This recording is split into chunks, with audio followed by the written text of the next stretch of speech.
मजन लागे गाडी घोडी, मजन लागे गाडी घोडी, विमान अथवा गिन गाडी, हाक मारी जो मज आवडी, प्रगती मी त्या घडी अविलंबे. श्री साई बाबा आपल्या भक्तांना म्हणतात की माझे भक्त माझ्यावर श्रद्धा ठेवून जेव्हा पण प्रेमाने आवडीने अगदी निर्मळ सात्विक मनाने मोठ्या भक्तिभावाने मला बोलवतात तेव्हा लगेच मी त्यांच्या जवळ हजर राहतो.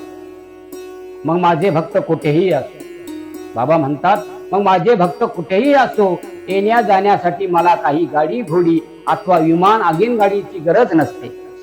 भक्तांचे प्रेम पाहून मी स्वतः प्रत्यक्ष रूपाने त्यांच्या समोर नेहमी हजर होत असतो.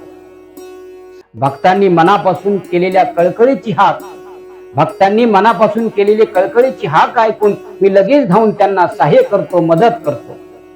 बाबा म्हणतात हे नेहमी ध्यानात ठेवा, माझा भक्त कधीही कुठेही एकटा नसतो, मी माझ्या भक्ता जवळच असतो. ओम साई.